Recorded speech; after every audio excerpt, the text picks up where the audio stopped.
Hi guys, I'm Miss Joli and I'll be your visual artist for this lesson. Today we're going to talk about the Louisiana Purchase and one of the animals found there, the pronghorn, also known as Pronghorn Antelope. We're also going to create an artwork about the pronghorn.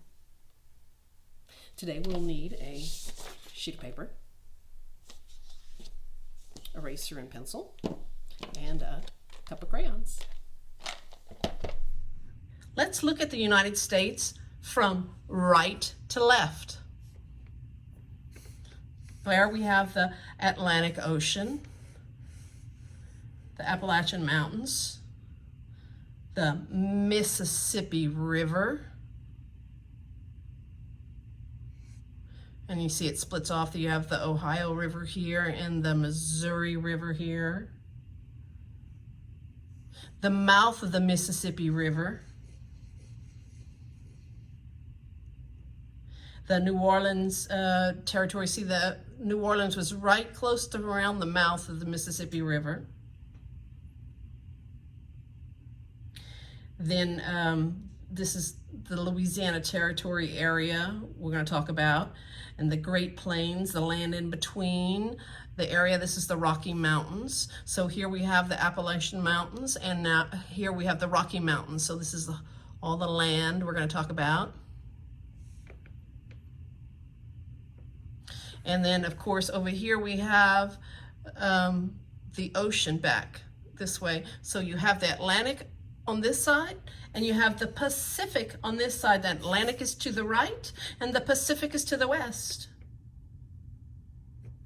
The Europeans began to leave their land and sail to other parts of the world seeking spices like gold and other riches. They found many people who looked, dressed, and spoke differently than they did. The third president of the United States, Thomas Jefferson, wanted to buy the city of New Orleans from France. New Orleans is near the mouth of the Mississippi River and is where the river empties into the ocean. French settlers started settling in New Orleans many years ago because they knew the ships and boats could travel up and down the Mississippi River, allowing people to trade, which means buy or sell things, all along the length of the great Mississippi River. It was much easier than walking or riding a horse and wagon. Here shows the President Thomas Jefferson on the left side and his friend James Monroe on the right. President Thomas Jefferson sent his friend James Monroe to France to see the Emperor Napoleon, who ruled France and half of Europe. France owned New Orleans and the land from the Mississippi River to the Rocky Mountains. President Jefferson wanted to buy the city of New Orleans from Napoleon for trade and travel. President Thomas Jefferson wanted to make sure Americans could always be able to continue to go through New Orleans and do business up and down or to and from the Mississippi River if they were going to build up that part of the United States. He wanted to ensure access to the river. This would open up the western part of North America to the Americans. At that time, France and the U.S. were friends, so Napoleon lets America pass ships by New Orleans on their way from the ocean up and down the river. But if Napoleon ever changed his mind or grew angry with us, then we'd have a problem. The U.S. is on the eastern side of the Mississippi, while the area that France has claimed was on the west side. France was at war in Europe at this time, so Napoleon needed as much money as he could get his hands on to pay for supplies, uniforms, foods, and ships for his soldiers and sailors. The United States would offer to pay him the money he wants, and that way the U.S. would get control over the river. Selling New Orleans to the United States would not bring Napoleon as much money as needed. So instead of just selling New Orleans, he sold the land owned by France between the Mississippi River and the Rocky Mountains, which this area was called the Louisiana Territory. When the United States bought the Louisiana Territory from France, it was called the Louisiana Purchase. Purchase means to buy something. Territory is an area of land controlled by a specific country or government. So with the Louisiana Purchase, the United States of America grew to include more land than there had been in the original 13 colonies. It became twice as big overnight, moving the line from the frontier westward to the Rocky Mountains. A habitat is where something lives. It's the natural home or environment of an animal or a plant or an organism, where its needs are met, where it gets its food, its water, its shelter. Today we're looking at the pronghorn antelope and its habitat. The pronghorn antelope has incredible sharp eyesight and a strong sense of smell to warn them of approaching danger. They also are the fastest land animal in North America. Let's look at where we can find the pronghorn. The historic range is a larger area where the pronghorn used to be in the past. But notice the range has shrunk down to the smaller size where the animal can only be found now. Pronghorn habitat is located in an open terrain with good visibility in all directions. It can be in the grasslands, the sagebrush plains, the deserts. The pronghorn species now living in the western and central North America live mainly in the grassland regions, but they do have herds that can be found in the desert. Pronghorns get their name from the horns on top of their head. The horns have 2 points made up of bones with an outer casting, which is shed and regrown yearly. From the nose to the tail, they measure 4 to 5 feet long, and the males can weigh 90 to 140 pounds, while the females usually weigh 75 to 100 pounds. Pronghorn's lifespan is usually 7 to 10 years, but some have been known to live up to 15 years. They are reddish brown in color with white on their undersides. That's your bellies and throat areas, the face, and the behind. A group of pronghorns is called a band or a herd. A female pronghorn is called a doe, a male is called a buck, and the juveniles are called fawns. Pronghorns are herbivores. They can eat plants found in the grasslands, even those that are toxic to domestic animals like cattle and sheep. Their diets consist of grass, vegetation, cacti, forbs, which is like flowering plants and shrubs. They also chew cud like cows do. Pronghorns have excellent vision with very large eyes and can see 320 degrees around. When startled, the pronghorn will raise the white hair on their rump, and the white patch can be seen for about 2 miles away. Lewis and Clark were the first to scientifically document the pronghorn antelope. The pronghorn antelope has a split hoof or two-toed hoofed mammal of North America, but in fact, it's not an antelope. It is only distantly related to the true antelope, the native that's found in Africa, Europe, and Asia. Its closest relative species is the giraffe, a parallel evolution, and also the okapi. The pronghorn is native to North America.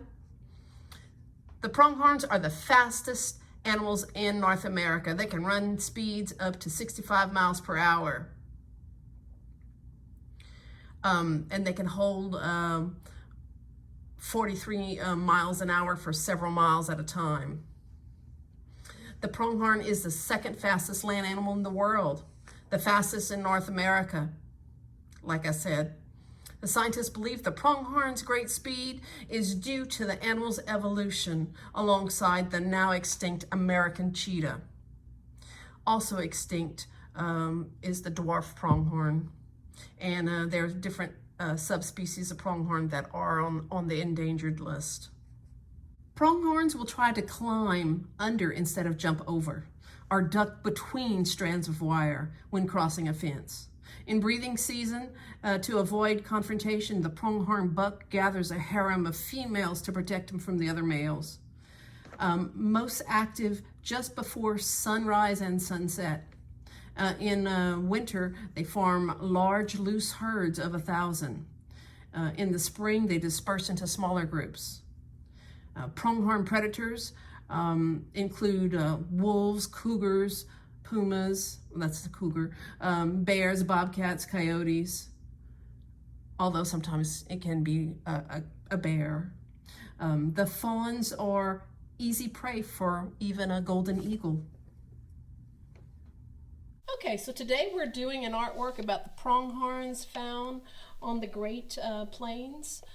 That's the grasslands, the prairies, and some deserts in the Louisiana Purchase. And we're going to be using, of course, your pencil and your eraser and some crayons. And put your name on your artwork. Then you're going to flip your paper over, get a marker so that you can see. Now, when we think about the pronghorn, guys, I want to let you know, whenever I'm doing artwork, I usually use something that's really light so that you can't see anything. And then I come back over. I know I see a lot of my students really, when they're working, they worry about having a line in the wrong spot. Okay, I want to show you something. When I'm thinking about the pronghorn, I think about, it has like, it kind of looks like a heart shape in the front of it. I'm going to show you ahead of time. I don't usually do this. This is our project here. And if you notice, you see my little heart shape right here? It actually kind of fits right there in between. So I'll think about this great big heart shape. I'm just letting you see the different shapes that artists see when they're working. And you know what triangles look like, right? You know what triangles look like. Well, a lot of times I'll think of, see how a triangle, it kind of looks like a triangle? Well, I kind of cut the tip of the triangle off, and that's about where my face will go. And then I have another triangle inside that triangle that I normally find. And you see, that's where my two eyes, I have circles for the eyes, and that's where they would be. And it touches to the tip. So, thinking about this, also, when you're looking at the artwork, notice, see if on my stuff here, you can see lines. That's what the lines that I put. I just didn't select those to do them. So on all of my artwork, I have lines that I have already drawn. See, this was my heart. This is my heart here, okay? And this is the little lines that you see when in my artwork. But a lot of students worry about it. Look here. Seeing this one? This is another one I had done. I figured the other one was better for y'all to do. You have lines in here that you can see. All right? Don't worry about it so much. So, here we go. I'm going to go ahead and think about my little heart shape. It goes about right there. And my little face goes here. I'm going to start off actually with my, here's the top half of my the top half and the bottom half. This is about where my eyes are going to go. You see, and this is going to be about where my antlers are going to go and my ears and such. So I think if you can go ahead and draw the little triangle. I had it underneath all my other stuff earlier. Draw your triangle.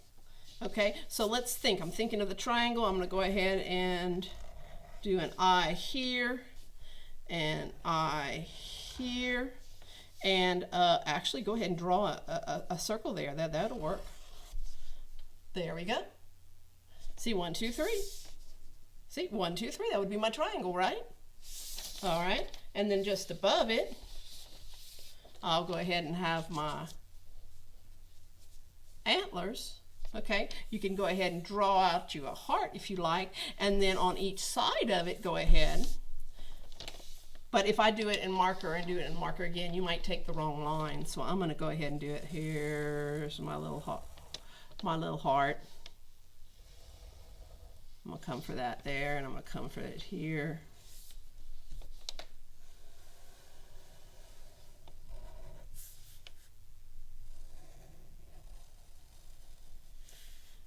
I know it comes out in a little hook there.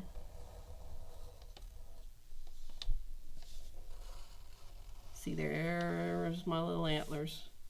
And it has that little hook, the little prong on there. That's what's so distinctive about the pronghorn. All right, and then they have the ears. Now this animal has the ears behind its antlers. It's kind of set that way, so when you're looking at them, okay, we'll come back for that. Well, actually, if you see in between here, we can put a little small little curve and another one. This is where it builds up to the antler here. Okay, and let's see, we're thinking of the triangle. Okay, you had the smaller triangle here. Okay, so the smaller triangle here, and we're gonna have a larger triangle out here, right? Okay, well, here's gonna be my nose. I'm gonna have one nostril here and one nostril here, and you can actually make it bigger if you want, or smaller. And here's my curve that goes for its little lips, little area for the muzzle. Okay, and coming right back up here. See, you can see that's where my little triangle was. If I was working in pencil, I would definitely put it. I don't like to do it with a marker. Here's my, oh, I should have made it more of a hook on this one here. Okay, and I'm gonna have one ear here and one ear here. I'm gonna see where I have my eyes. I'm gonna have some little lines that come out here. Okay, that's just little eyelashes. Okay, and when I go to color it in, I'm gonna leave a little space that's white, so I can go ahead and color all this area in. And I'll leave a little space of white. Actually, I want to make this one a little bigger. There we go. All right, right in here, I'm gonna just do a little zigzag look in between. I'm gonna come back with the colors and color over it. Let's see, I do have my ear comes way up here. I'll have a second line in the ear, and then one that comes out here, little forehead. Okay, what shape does this look like? This looks like a football that's turned sideways, so, or like a leaf. So pretend you're drawing a leaf when you're doing that one. And look, pretend you're drawing like a little leaf. There you go. Now remember, this one has a double, so go ahead and do a little double. And now we're gonna have lines coming in here, coming out here. All right, that's gonna be the inside, the hair on the ears. If you have a pet at home, like a cat or a dog, you notice in the ears, they have the little hairs coming out. All right, so I'm gonna bring this up closer to the eye. And bring this up closer to the eye. Actually, I'm gonna put part of the neck here, and my neck is gonna come down here. Oh, actually it goes, there we go. See, that's my little neck. This is gonna be a little space for some white. This is gonna be another little space for some white. This is part of the back down over here. So a little wave that I'm gonna do. Actually, I'm gonna think about some zigzags here for some fur. Let's go ahead and put the bottom jaw. This is his bottom jaw. See his bottom jaw at the bottom of his mouth is down there. And we're gonna go ahead and do a little zigzaggy right here. Don't worry if it doesn't come out exact. A lot of times I'll just keep going over and over. Look, by the way, this is the top of the nose. I do have usually like a little zigzag that I do right here. Of course, my zigzag comes out different, depends on which way. A lot of times I turn my paper, and I try not to turn the paper for y'all. Okay, so now what we're gonna need to do is color it up. So if you're not finished, just go back and see what you see in front. Go ahead and see the lines that you find. We're gonna need to work with those lines. Okay, remember this was up here was the heart. Remember it had like the little heart that was here, and there was a little heart here, right? This I could go ahead and erase. But like I said, you can't see it when I draw it in pencil, but you can see it when I put it in the marker. Okay, so I have my little cup of my crayons, and I can show you some pictures on the side here with the pronghorn. And a lot of times I'll use browns and black and such. I'll go ahead and put a little, I like to put a little of the color coming over this with a little of the color. This is going to be darker color anyway. This is going to be darker color. This will be some darker color.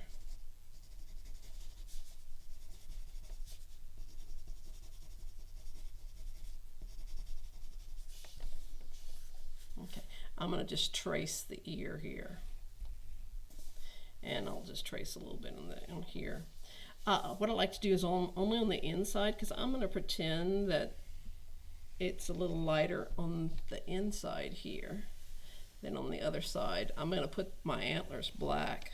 If you would prefer a different color, by all means go ahead. I'm just showing you how artists do it from time to time. Now there's many different ways to do the exact same thing. So the more you work and practice, the more things that you'll find. Let's see, I'm going to put just a little of gray in here. I'll put some gray coming in here. Maybe I'll put some gray coming down, because I'm going to color that black, and it's going to, the black usually eats most of the colors, so I'll just go ahead with it that way. I'm going to put some gray in the ear around both sides, inside with some brown. Remember, these were animals that they saw with the Lewis and Clark expedition. They saw these kind of animals. They saw prairie dogs, which they had not seen before. They saw the Pronghorn Antelope. I'm going to do one on here. I like to do the white on the outside edge too. I'm going to do a little white first. Usually when I use white, I go first with the white. And then I come back over with the color. I'm going to do one. I'm going to come with my brown again in here.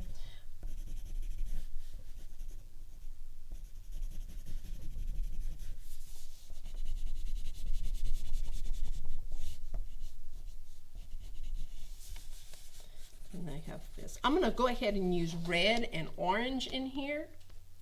Red and orange and a lot of peach. I like peach too. And you see in here, I'm going to be using red and orange. See, I'll be using orange in here. It's kind of got an orangey kind of coat looking. Remember, they have those white bands that are around the neck. I'm going to go ahead and put those in. You can go ahead and take your time, whichever. These are the colors I'm going to be using. They can signal each other by how bright their white is on the rump side, if they see a predator. And this animal has quite a bit of white on the face and on the muzzle. See the muzzle in the front here, where the lips are? When I say lips, you usually know what I'm talking about. The bottom chin will be gray. But of course, if you decide to use your artistic expression, you can color it any way you want. Sometimes I would put a little purple in there, just because I can do it. Like, see, I'll put a little purple in there a little bit. I like to. And then sometimes I'll put a little purple up in here. But most of this is supposed to be white anyway. There we go. And usually when the white hits it and gets over it, there you go. I'm going to come over here. I'll show you. See my black? I usually don't fool with the black with much of the colors. Depending on the supplies we're using, some supplies I don't take the black out till the last. But I will go ahead and color over the antlers. It's a two-prong. It has two prongs on here.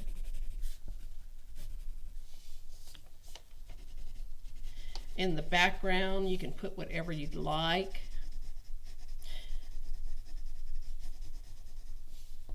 usually get my animal colored up first and then decide where he's living at that time.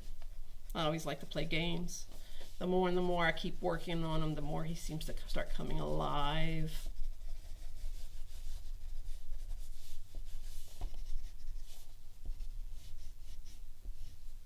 And I can come back over with some of the other color on top.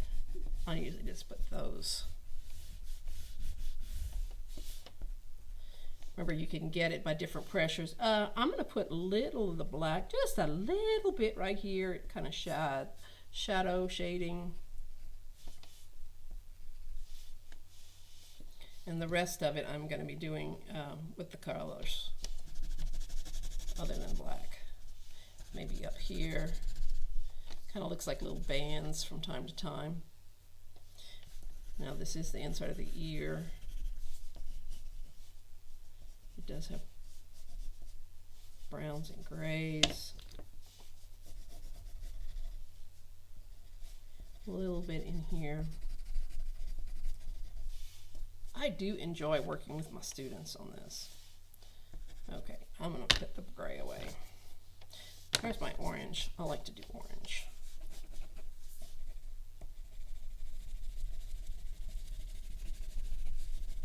I'm going to put some red in there too.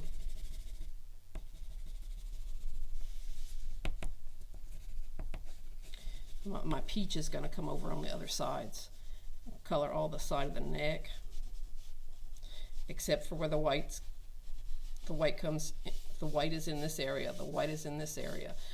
Maybe it could loop around the back here. So that's a white band that's there. And this will be orange and peachy.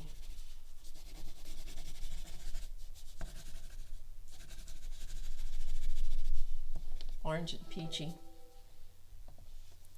Now, like normal, if when we're working on these, if you don't get to finish your project, don't worry about it. Just keep working.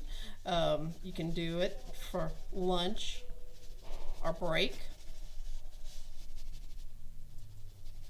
Any break you have. Here's my peach. Let me go ahead and show you. So this is how I end up coloring it. See how I added the grays in here, the black. See how I have a little color in besides the black, the brown, okay? And the eyes here. And I have all of this colored. It's white first and then the other colors.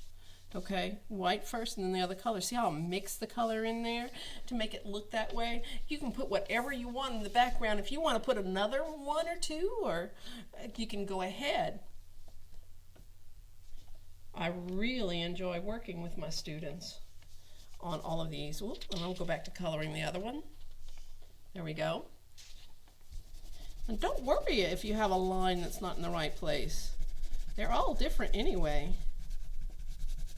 They're all different anyway. See, I'm going to mix some other colors in here.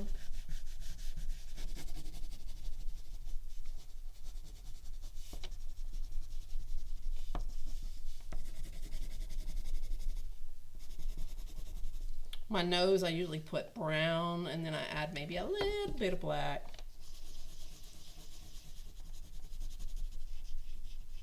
If you didn't make it big enough, go ahead and do it. If you didn't made it too big, you can make it a little smaller.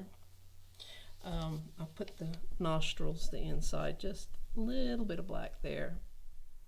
Take a moment and view your artwork. Turn and look at your neighbor's artwork. Notice the similarities and the differences between the artworks. Thanks for joining me today. We learned so many things. Today, we talked about the Louisiana Purchase and one of the animals found there, on the Great Plains actually. Grasslands, prairies, and even deserts. The Pronghorn Antelope. And we did an artwork about the Pronghorn Antelope. As you go through your week, notice the different habitats you see and what animals you find in those habitats. Enjoy the rest of your day. I can't wait to see you next time.